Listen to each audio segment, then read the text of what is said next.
दोस्तों, मैं एडवोकेट आसिफ अली दिल्ली से। देखिए, ये है ना, मेरे पास मेरा संविधान है। ये इसी संविधान से मैंने एक आर्टिकल लिया है। आर्टिकल लिया है मैंने 25। आर्टिकल 25 जो है ना, वो क्या कहता है, ये जो है मैं आपको बता रहा हूँ। Right to freedom of religion, आज का जो आर्टिकल है बहुत इंपॉर्टेंट है। ये बात कर रहा है right to freedom of religion, यानी कि धार्मिक आजादी की। भारत में जो रहने वाले नागरिक है उनको धार्मिक आजादी कितनी है, ये इस आर्टिकल में बताया गया है। ये मैं आपको बता रहा हूं, ध्यान से सुनिएगा। और ये आर्टिकल है 25 आर्टिकल 25, ध्यान रखें। Freedom of conscience and free profession practice and propagation of religion. ये बात कर रहा है, ये कह रहा है कि फ्रीडम ऑफ कॉन्सेंस का मतलब होता है कि अंतरात्मा से भारत के नागरिक जो है अपनी आत्मा से, अपनी अंतरात्मा से जिस धर्म को मानना चाहे, जिसको फॉलो करना चाहे, वो कर सकते हैं। और कैसे कर सकते हैं? फ्री प्रोफेशन, बिना किसी रोकथाम के, बिना किसी रुकावट के मान सकते हैं। प्रैक्टिस एंड प्रोपेगेशन, आचरण कर सकते हैं अपने धर्म के हिसाब से, और उसका प्रचार भी कर सकते हैं। अब आचरण करने से मतलब क्या है? भाई, किसी आदमी को अपने धर्म के हिसाब से आचरण करना है, उसको अपनी जटा रखनी है, रख सकता है। किसी को टोपी लगानी है, अपने धर्म के हिसाब से लगा सकता है। ईसाई है, उसे अपने धर्म के हिसाब से अपनी पोशाक पहननी है, वो पहन सकता है। तो यहां क्या बात आ रही है कि प्रैक्टिस एंड प्रोपेगेशन। आप प्रैक्टिस तो कर ही सकते हैं, आचरण तो कर ही सकते हैं, उसके साथ साथ प्रोपेगेशन, आप प्रचार भी कर सकते हैं अपने धर्म का जो है, ऑफ रिलीजन का।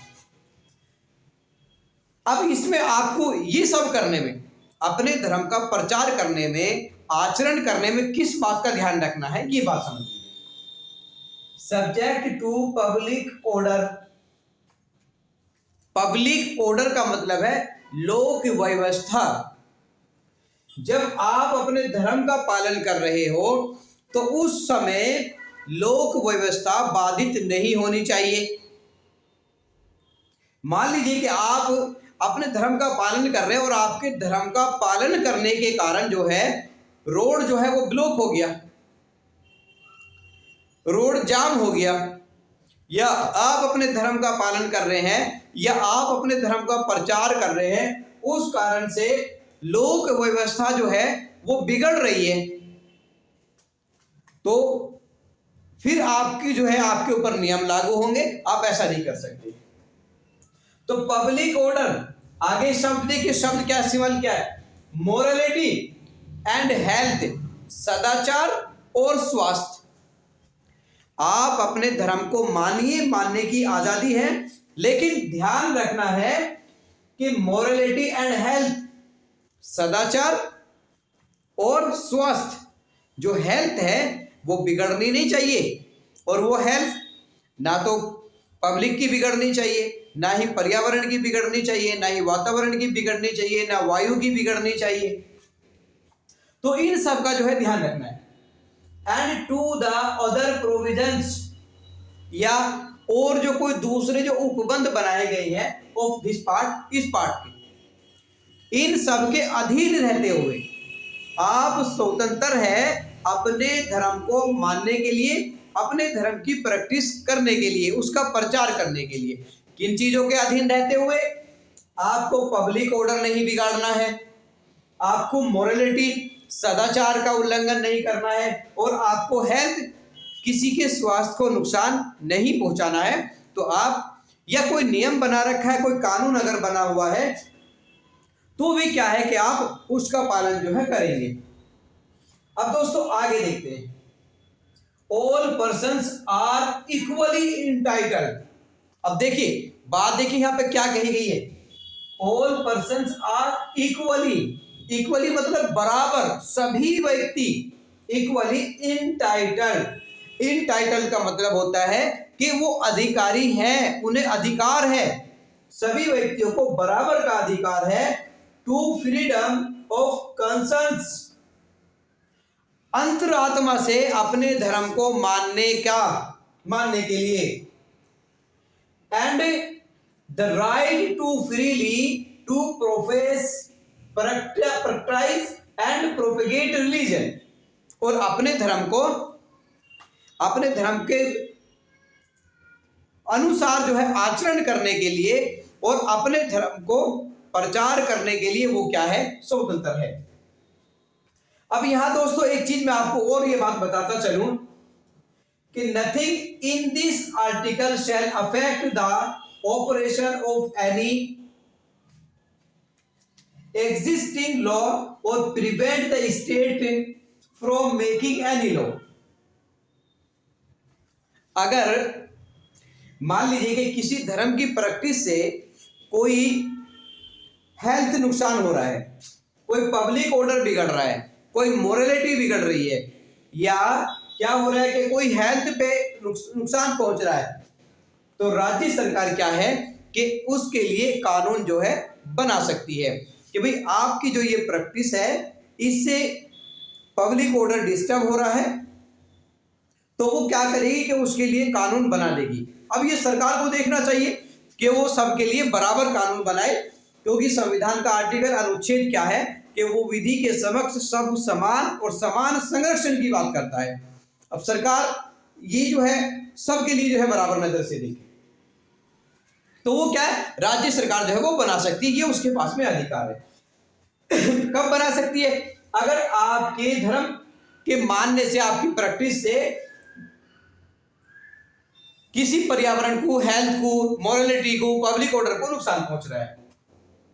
अच्छा आगे देखिए, रेगुलेटिंग और restricting any economic, financially, politically और अदर सेक्युलर एक्टिविटी। और सरकार जो है यदि किसी धर्म से जुड़ी हुई कोई एक्टिविटी इकोनॉमिकली हो रही है या फाइनेंशियली हो रही है या पॉलिटिकली हो रही है, तो क्या कर सकती है सरकार जो है उनको रेगुलेट कर सकती है, उनके लिए नियम बना सकती है। मान लीजिए कि कोई आदमी ये कहेगा देखिए हमारे धर्म में तो ये है कि भाई कारोबार करिए, ये तो हमारा तो धार्मिक अधिकार है कारोबार करना। अब वो आदमी जो है फैक्ट्री लगा ले कपड़ा बनाने की, अब वो यूं कहेंगे साहब ये तो हमारा धार्मिक अधिकार है, तो हम तो आपको इसमें टैक्स नहीं देंगे, आप इसमें दखल नहीं दे सकते। नहीं, ऐसा नहीं है।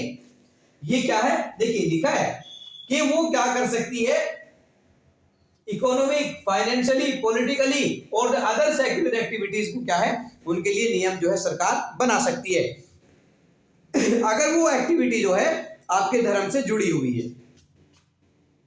एक चीज का आप और देखेंगे यहाँ पे जो है बी जो है, providing for social welfare and reform of the throwing open of Hindu for social welfare for Hindu religious institution of a public character all classes and section of Hindu.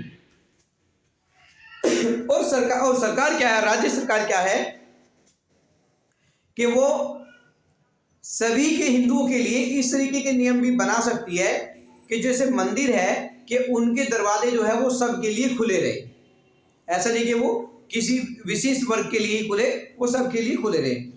तो इनको जो बना सकती है।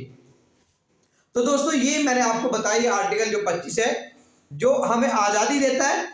अब मैं एक बात ये मैं कहना चाहता हूँ यहाँ कि भाई जो भी लोग हैं, जैसे अभी क्रिसमस जो आया हुआ था, किस तरीके से जो है जो ईसाई थे, जो यहाँ पे अल्पसंख्यक थे, जो यहाँ रह रहे हैं उनको जो है किस तरीके से डिस्टर्ब करा गया। तो मैं ये कहना चाहता हूँ कि भाई ऐसा मत करो, ऐसे डिस्टर्ब मत करो उनको, क्योंकि देखिए ये उनके पास में संवैधानिक अधिकार है कि वो अपने धर्म को मान सकते हैं, उसके हिसाब से आचरण कर सकते हैं। अभी एक खबर मैं देख रहा था कि जापान के कुछ टूरिस्ट थे, वो यहाँ इधर हमारे उत्तर प्रदेश में ही जो है हमारे, उन्होंने सेंटा क्लॉज वाले कपड़े पहन रखे थे, उनके साथ में बदतमीजी करी गई। तो ये क्या है, ये गलत है, ऐसा ना करें। और भारत के जो नागरिक जो ईसाई हैं उनके साथ जो है उन्हें जाके परेशान करना, उनकी से प्रार्थना सभाओं में जाना, ये क्या है, ये गलत है। क्योंकि देखो संविधान क्या है कि वो सबको बराबर का अधिकार दे रहा है। वो अपनी पूजा कर रहे हैं, आप अपनी पूजा करिए, मुसलमान अपनी पूजा करें, मुसलमान नमाज पढ़े, हिंदू अपनी पूजा करें, ईसाई अपनी प्रार्थना करें। तो दोस्तों ऐसी ही वीडियो जो है हम आपके लिए लाते रहेंगे। हमारे चैनल को आप सब्सक्राइब कर लें। शुक्रिया।